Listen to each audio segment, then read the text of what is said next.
Kisah Jelangkung, permainan lantai 6. Aku masih ingat malam itu. Malam saat kami memutuskan untuk main-main dengan sesuatu yang seharusnya tidak disentuh. Namaku Raihan, mahasiswa baru, jurusan Antropologi Budaya di Universitas Widya Pramana. Kampus kami punya satu bangunan tua, dikenal sebagai Gedung B, tempat jurisan-jurisan lama seperti sejarah, seni, dan budaya ditempatkan. Dari luar, gedung itu tampak biasa, tapi jika kau sering nongkrong di kampus malam-malam, pasti pernah dengar soal mitosnya. Lantai 6 yang hilang, kata senior-senior. Dulu gedung itu punya 6 lantai, tapi setelah kebakaran misterius di tahun 1993, lantai 6 dihilangkan dari denah. Tidak ada lift menuju ke sana, tidak ada tangga resmi, tidak ada saksi yang pernah benar-benar melihatnya. Tapi ada yang bilang, di malam-malam tertentu, jika kamu naik ke lantai paling atas, lewat tangga darurat dan membaca mantra tertentu, lantai itu akan muncul. Dan bodohnya kami percaya. Semua bermula dari tugas kuliah kelompok tentang budaya mistik Nusantara. Aku satu kelompok dengan 3 orang. Sarah, cewek tajam logika, tapi penasaran setengah mati sama hal gaib. Aditya, tipikal cowok skeptis, hantu cuma ilusi otak, katanya. Hilda, pendiam, anak pesantren yang selalu pakai kerudung hitam. Tapi dari matanya, aku tahu dia menyimpan lebih banyak dari yang dia ucapkan. Awalnya, kami cuma mau wawancara narasumber, baca buku tua, atau datang ke museum. Tapi Sarah nemu thread Reddit lama tentang lantai 6 dan ritual jelangkung yang konon dilakukan oleh mahasiswa okultisme dulu. Sarah menantang kami. Kita bikin penelitian lapangan. Kitab sendiri kebenarannya. Aku ragu, tapi karena satu-satunya alternatif adalah makalah membosankan, aku menyerah. Kami mulai menyiapkan perlengkapan. Boneka jelangkung dari kayu dan kain putih, pena dan kertas untuk media menulis, lilin merah, dan mantra pemanggil yang dicari. Sarah dari buku terjemahan Belanda. Datang tak dijemput, pulang tak diantar. Tanggal 6 Oktober, jam 23.45 malam, kami menyelinap masuk gedung B lewat pintu samping yang katanya sudah tak dikunci karena rusak. Gedung itu sunyi sekali, seperti menara mati yang sudah lama tak berpenghuni. Kami naik lewat tangga darurat, melewati lantai demi lantai. Lantai 1 hingga 5 masih aktif. Ada lab, ruang seni, bahkan toilet. Tapi setelah lantai 5, tak ada lagi papan penunjuk, hanya tangga spiral sempit menuju atap. Tapi yang aneh, saat kami naik, jumlah anak tangga seperti tak habis-habis. Aditya mulai gelisah. Loh, udah 40 anak tangga, ini lebih dari 1 lantai. Dan saat kami sampai di ujung, ada satu pintu logam tua, tanpa label, tanpa tulisan, tapi terasa seperti memanggil dari dalam. Kami menyalakan lilin, lingkaran dibentuk. Boneka jelangkung dipasang di tengah. Hilda membaca doa dalam hati, dan Sarah membacakan mantra sambil menancapkan pena di tangan boneka kayu. Jelangkung, jelangkung, di sini kami memanggilmu. Datanglah dari dunia seberang, ceritakan kisah yang belum selesai. Tapi ingat, datang tak dijemput, pulang tak diantar. Awalnya hening, lalu udara berubah. Angin bertiup pelan. Padahal ruangan itu tertutup. Lilin bergoyang, pena mulai bergerak. Sedikit, perlahan, kami semua saling pandang. Siapa yang gerakin? Bisik Aditya. Gak ada yang nyentuh kan? Pena itu menulis sendiri. Tolong, Sarah menjerit. Hilda menggigil. Aditya berdiri, hendak kabur. Tapi saat ia menarik pintu, tidak bisa dibuka. Aku mencoba ikut menarik, tapi pintunya menghilang. Ya, benar-benar hilang. Hanya ada dinding kosong di baliknya. Padahal kami yakin, barusan ada pintu logam tua di sana. Kemudian terdengar langkah dari balik dinding. Lalu suara ketukan pelan. Seperti kuku mengetuk logam. Tok, tok. Dan pena bergerak lagi. Kalian sudah membukakan jalan. Sekarang saatnya kami kembali. Hilda mendadak pingsan. Tangannya main kakar-kakar. Lantai seolah menahan sesuatu. Sarah meraih boneka itu dan mencoba merobeknya. Tapi tangannya seperti terbakar saat menyentuhnya. Aku panik. Aku membakar boneka itu dengan lilin, berharap semua berhenti. Tapi justru saat api menyentuhnya, tangisan anak kecil terdengar. Jauh, namun dekat. Seperti di dalam kepala kami. Lalu, kami tiba-tiba terbangun di lantai kelima. Lilin-lilin padam. Boneka hilang. Waktu menunjukkan jam 1:23 menit. Kami langsung lari. Keluar kampus tanpa bicara sepatah kata pun. Keesokan harinya, kami semua sepakat untuk tidak pernah membahas malam itu. Tapi anehnya, tidak ada satupun dari kami yang merasa mimpi. Semi Wasader, semua merasakan hal yang sama. Dan saat aku kembali ke kamar kosku, ada sesuatu di bawah ranjang. Secari kertas dengan tulisan, pulang tak diantar. Kau lupa sesuatu. Sejak malam itu, hidupku tidak pernah kembali normal. Aku Rehan berusaha menganggap semuanya hanya sugesti, histeria Marcel, atau mungkin semacam halusinasi akibat tekanan tugas kuliah. Tapi setiap malam, aku merasa diperhatikan. Mataku siring, terbangun jam 2 pagi, dan selalu ada bunyi samar dari dalam lemari bajuku. Bukan suara tikus, bukan suara kayu, tapi seperti seseorang menghela napas berat, panjang, dan kadang terdengar lirih, seperti bisikan. Bukan bahasa yang kupahami. Aku mencoba menghubungi Sarah, tapi pesannya hanya dibaca, tak dibalas. Saat ku telepon, tak diangkat, padahal biasanya dia cerewet sekali. Akhirnya aku mendatangi kosnya, tapi menurut penjaga kos, Sarah sudah pulang ke rumah sejak 2 hari lalu. Aneh, aku baru bersamanya tadi malam. Itu berarti dia tidak pernah kembali dari kampus. Tubuhku gemetar, aku langsung cari Aditya. Di kamar Aditya, suasananya berantakan. Laptop terbuka. Di layar monitor, ada video dengan judul Rekaman CCTV Gedung B 6 Oktober tahun 2025. Aku tak tahu dia dapat dari mana. Tapi saat aku klik play, aku melihat kami berempat menaiki tangga darurat. Tapi yang membuat dadaku menciut adalah detik ke-49. Kami berlima. Ya, ada satu sosok lagi di belakang kami. Tidak jelas wajahnya, hanya bayangan putih samar berjalan tanpa suara, seolah mengikuti. Dan saat kami membuka pintu lantai atas, kamera mati. Aditya masuk ke kamar dengan wajah hancur, matanya cekung, tubuhnya lemas. Aku gak bisa tidur, katanya. Aku dengar suara tiap malam. Dari dalam kepalaku, dia bilang, aku yang harus gantikan dia. Gantikan siapa? Tanyaku. Dia tak jawab, tapi malam itu, kami memutuskan mencari Hilda. Hilda tinggal di rumah kontrakan tua dekat pemakaman belakang kampus. Saat kami tiba, rumahnya gelap, tapi pintunya tak terkunci.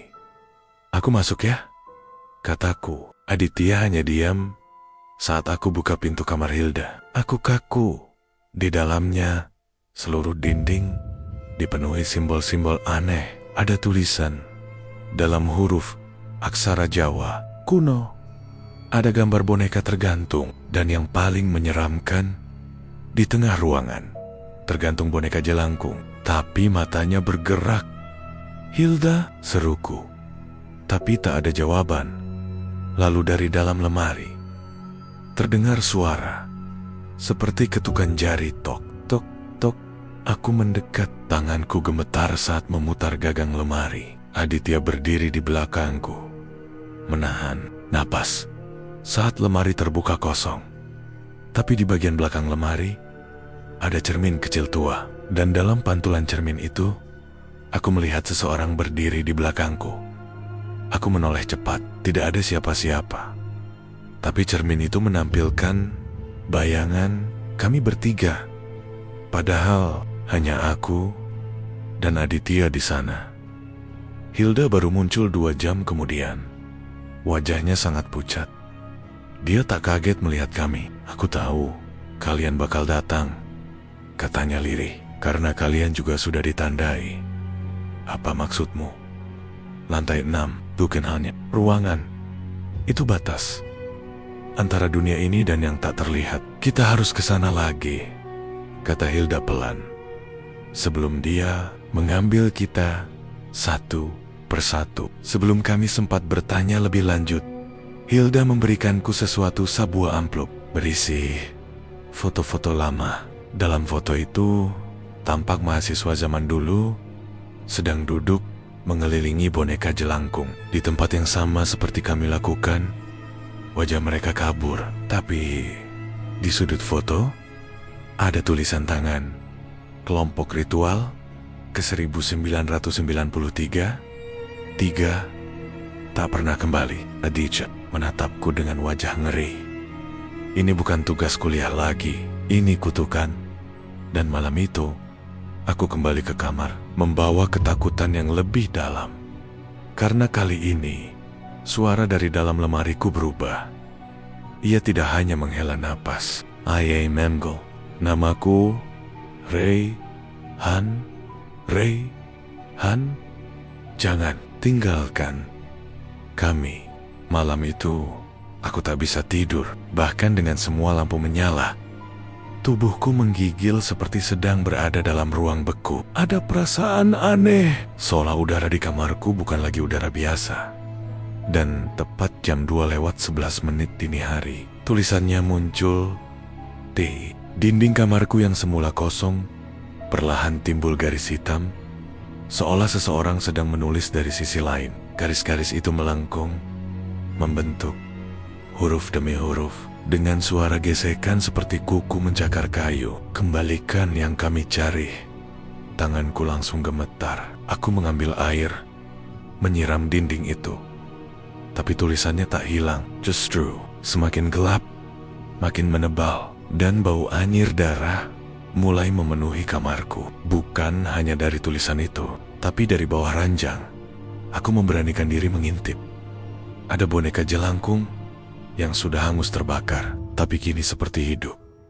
Tangannya mencengkeram pena, dan di lantai tertulis dengan darah, Sarah telah diambil. Esok paginya, aku mendatangi kampus. Aku harus memastikan apakah Sarah benar-benar hilang. Di papan pengumuman fakultas, ada berita kehilangan. Nama Sarah Nurhaliza dinyatakan hilang sejak 2 hari lalu. Kontak darurat orang tuanya. Tapi yang membuatku gemetar adalah foto terakhir Sarah. Dalam foto itu, dia berdiri di depan ruang tangga darurat gedung B.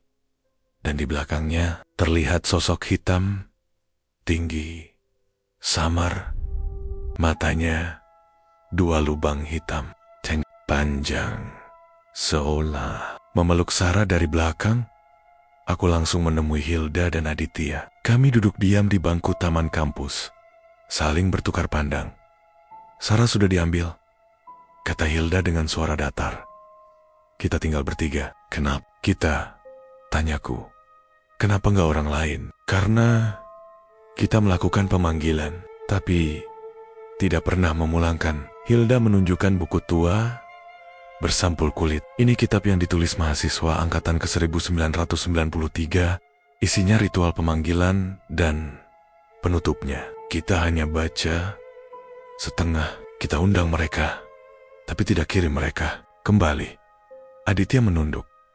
Jadi kita harus ke sana lagi. Hilda mengangguk. Lantai 6 harus dikunjungi sekali lagi. Tapi kali ini bukan untuk bertanya, Tapi untuk mengantar pulang, kami membuat rencana. Malam itu juga, tangga darurat, barang-barang yang diperlukan, boneka baru yang masih murni, tanpa tulisan, pena, dan kertas bertuliskan mantra pemulangan, tali janur kuning, air mawar dan tanah dari pemakaman. Kami masuk ke kampus tepat jam 11:45 malam. Tidak seperti sebelumnya, udara malam terasa lebih berat. Langkah kami menggema, gedung B seakan hidup, tangga darurat kosong. Tapi saat kami melewati lantai 4, terdengar sesuatu. Ting ting ting. Seperti suara sendok kecil diketuk ke piring. Kami menengok. Tak ada apa-apa. Tapi di lantai 4 itu, di ujung lorong, ada seseorang berdiri. Kami tak berani mendekat, tapi dia menoleh ke arah kami dan wajahnya tak punya mata. Kami lari naik sampai lantai ke-5, lalu terus ke atas. Tangga menuju lantai 6 mulai terasa asing. Langkah demi langkah, seperti berjalan dalam mimpi. Udara berubah, suara gema kami menghilang, dan tiba-tiba kami sudah sampai. Pintu logam tua itu kembali ada di depan kami. Namun kali ini, tanpa kami buka pun, pintunya terbuka sendiri. Kami masuk. Ruangannya sama seperti dulu. Lingkaran ritual masih ada. Bahkan lilin yang kami pakai sebelumnya masih berdiri, tapi sudah meleleh, membentuk simbol aneh. Kami mulai ritual pemulangan. Hilda membacakan mantra dari buku tua itu. Kami menancapkan pena ke boneka baru, namun belum sempat selesai. Pena itu bergerak sendiri. Sudah terlambat. Kalian tidak cukup. Tukar tubuh, tukar jiwa. Tiba-tiba Aditya terjatuh. Tubuhnya menggigil hebat. Dari mulutnya keluar suara berat yang bukan suara manusia. Aku sudah di sini. Aditya mendongak, matanya putih semua. Aku bukan Aditya, katanya. Dia sudah di dalam cermin. Kami panik. Hilda mencoba membaca ayat pelindung, tapi tubuhnya dilempar ke dinding oleh angin tak terlihat. Aku sendiri terdorong mundur. Lilin padam semua. Dalam kegelapan itu, aku melihat wajah-wajah. Banyak sekali wajah orang-orang yang terjebak. Wajah Sarah, wajah mahasiswa dari foto ke 1993. Semua mengerang, menangis, memohon. Lalu salah satu dari mereka berkata, "Tinggalkan satu untuk menggantikan kami. Satu saja, dan sisanya bebas." Aku menoleh ke Hilda. Dia juga menoleh padaku. Kami berdua menatap Aditya yang kerasukan. Episode ini berakhir saat kami harus memutuskan mengorbankan satu atau ditelan bersama Semo. Dan saat aku hendak melangkah maju, dari dalam kantongku muncul selembar foto. Foto kami berempat, tapi kini wajahku telah dicoret dan tulisan di bawah foto itu berubah. "Selamat datang di lantai ke-6. Kamu tinggal di sini." Aku berdiri mematung. Foto itu masih kupandangi wajahku tercoret dengan tinta hitam tebal, dan di bawahnya tertulis kalimat yang seakan datang dari entitas yang menyaksikan segalanya. "Selamat datang di lantai ke-6. Kamu tinggal di sini." Aku tak bisa bicara. Di belakangku, Aditya yang kerasukan mulai tertawa. Bukan tawa manusia. Tawa itu berat, berlendir, seperti seseorang yang suaranya berasal dari lubang tanah basah yang dalam. "Kalian datang untuk memulangkan, tapi tak tahu jalan pulang," katanya sambil mendekat. "Tukar tubuh, tukar jiwa. Pilih satu, atau semuanya ku ambil." Aditya atau makhluk yang menguasai tubuhnya menatap kami berdua dengan mata putih, pucat. Sementara itu, Hilda bersimpuh di pojok ruangan, memegangi kitab tua yang sobek sebagian. Kitab ini tak lengkap, bisiknya ketakutan. Mantra penutupnya hilang. Aku melihat sekeliling. Ruangan di lantai 6 ini telah berubah. Bukan lagi seperti ruangan biasa. Kini, dinding-dindingnya terbuat dari potongan foto orang-orang yang pernah masuk ke sini. Wajah-wajah mereka menatap kami dari segala arah. Ada yang menangis, ada yang menganga, ada yang setengah terbakar. Semua dalam diam menggutek kami, dan tepat di tengah ruangan, di lantai batu yang sebelumnya kosong, muncul lingkaran darah. Dalam lingkaran itu tertulis, "Berikan pengganti." Maka jalan keluar akan terbuka. Aditya terhuyung, tapi matanya masih putih. Nafas berat dan dia tersenyum. "Aku rela," katanya, tapi dengan suara yang bukan miliknya. Aku menatap Hilda, tak percaya.